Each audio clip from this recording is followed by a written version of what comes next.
Apa sih filsafat itu? Yuk kita bahas bareng-bareng. Istilah filsafat berasal dari bahasa Yunani kuno loh. Kalian pasti belum tahu. Filsafat terdiri dari dua kata, yaitu philos dan juga sophia. Philos sendiri memiliki arti cinta yang sangat mendalam, sedangkan sophia memiliki arti kebijakan atau kearifan. Jadi dapat diartikan bahwa filsafat adalah cinta kebijaksanaan. Secara umum, pengertian filsafat adalah ilmu yang mempelajari permasalahan-permasalahan dasar dan umum tentang masalah-masalah keberadaan, nilai, akal, pemikiran, dan bahasa. Filsafat memiliki berbagai macam cabang yang dibedakan dari kajian dan juga pemikirannya. Salah satu cabang filsafat yaitu filsafat Islam. Filsafat Islam itu adalah filsafat yang berorientasi terhadap Al-Quran yang mencari jawaban atas permasalahan-permasalahan asasi terhadap wahyu Allah. Filsafat Islam memiliki beberapa karakteristik loh. Yang pertama, filsafat Islam sebagai filsafat religius atau spiritual. Kenapa? Karena filsafat Islam berasal dari ajaran-ajaran Islam dan juga tokoh pemikirannya berasal dari umat Islam yang berkebudayaan atau kehidupannya tentang budaya-budaya Islam. Karakteristik yang kedua yaitu filsafat Islam sebagai filsafat yang bersifat rasional. Kenapa?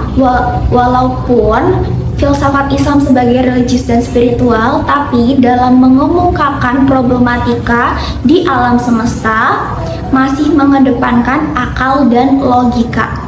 Yang ketiga, karakteristiknya yaitu filsafat Islam bersumber dari Al-Quran dan hadis, karena filsafat Islam berlandaskan dari prinsip agama Islam.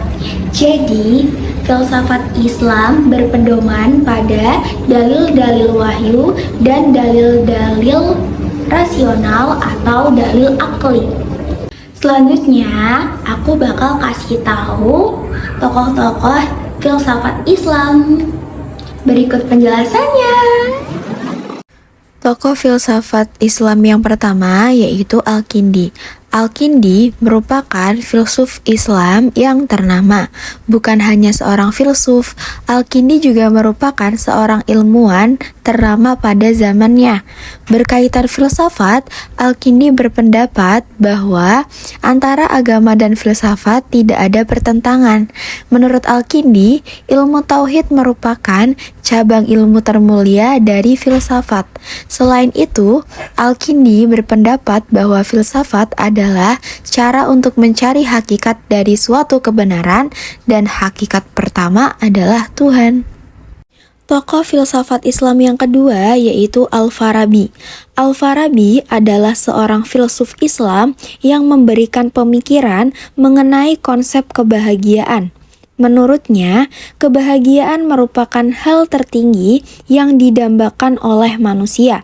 Al-Farabi berpendapat bahwa kebahagiaan bisa diperoleh dengan perbuatan terpuji melalui kehendak dan pemahaman yang telah diniatkan. Dari aspek psikologis, Al-Farabi melakukan amal irodi. Untuk itu, ia membedakan irodah dan ikhtiar.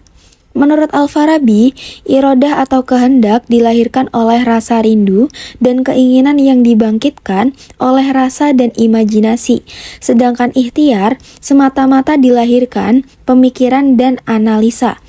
Al-Farabi menjelaskan bahwa manusia bisa berbuat baik jika berkehendak, namun hal tersebut dibatasi oleh hukum alam, lingkungan sekitar dan kodok dan qadar. Tokoh selanjutnya yaitu Ibnu Sina. Ibnu Sina terkenal dengan dua bukunya yang berkontribusi besar pada dunia kedokteran. Meskipun latar belakang sebagai seorang dokter, ternyata Ibnu Sina pun juga salah satu filsuf yang tertarik dan banyak mengembangkan metafisika dan filsafah tentang jiwa. Salah satu pemikiran Ibnu Sina yang terkenal dalam filsafat Islam adalah berbuatlah karena masing-masing diberi kebebasan sesuai dengan kodratnya. Tokoh yang keempat ada Ibnu Rushd. Ibnu Rushd adalah tokoh ilmuwan dan filsuf Islam yang dikenal dengan pemikiran yang kritis dan rasional. Dalam dunia barat, ia dikenal dengan nama Averroes. Ibnu Rushd adalah pendukung ajaran filsafat Aristoteles atau Aristotelianisme. Ia banyak mempelajari filsafat Aristoteles dan menuliskan tafsirannya dan berusaha mengembalikan filsafat dunia Islam ke ajaran Aristoteles yang asli. Ibnu Rushd pernah mengkritik pemikiran Neoplatonisme yang banyak ditemukan dalam pemikiran Al-Farabi dan Ibnu Sina yang dianggap bertolak belakang dengan pemikiran Aristoteles.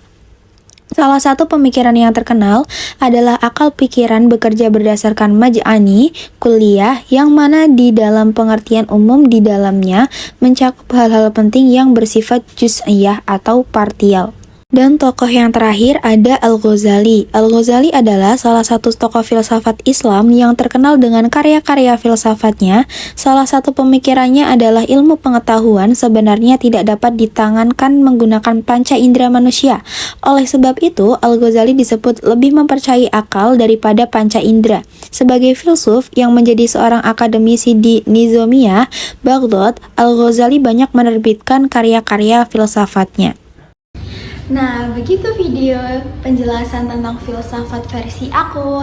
Terima kasih buat yang udah menonton. Semoga bermanfaat. Wassalamualaikum warahmatullahi wabarakatuh. Bye-bye semuanya.